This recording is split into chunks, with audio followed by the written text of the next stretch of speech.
Quand on rentre dans une fromagerie, c'est un produit qu'on ne peut pas manquer.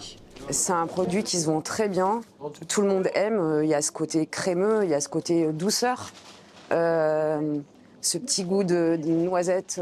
Ce goût unique de noisette et sa texture font du Saint-Marcellin un incontournable des fromages isérois. Là, à l'intérieur, il est magnifique. Il peut être très crémeux, mais il peut être aussi plus sec. Plus on va l'affiner, plus il va être crémeux et plus il va avoir du caractère. Le Saint-Marcellin est produit localement, il est protégé par une IGP depuis 2013.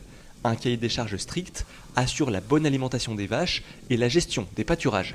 Les vaches doivent manger au minimum la totalité de l'année plus de 50% d'herbe.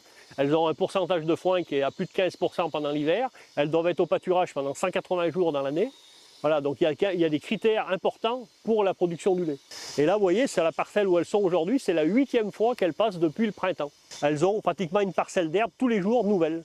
Et elles reviennent à peu près tous les 20 jours. L'indication géographique protégée délimite la zone de production et permet aux agriculteurs locaux de mieux valoriser leur lait.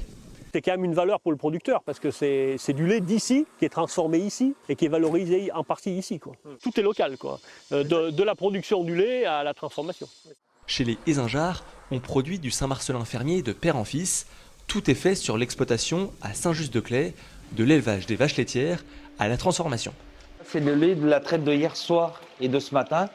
Et là, c'est l'étape du caillage. Là, on transforme entre 800 et 900 litres de lait tous les jours. Après le caillage, il faut mouler les fromages qui donneront au Saint-Marcellin sa petite forme ronde.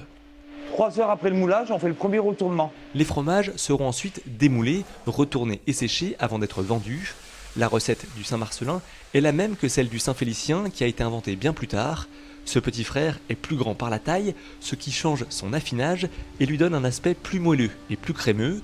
Une commission d'enquête a été nommée et elle se réunira début décembre pour étudier un projet de cahier des charges pour l'IGP du Saint-Félicien afin de protéger à son tour la fabrication du fromage.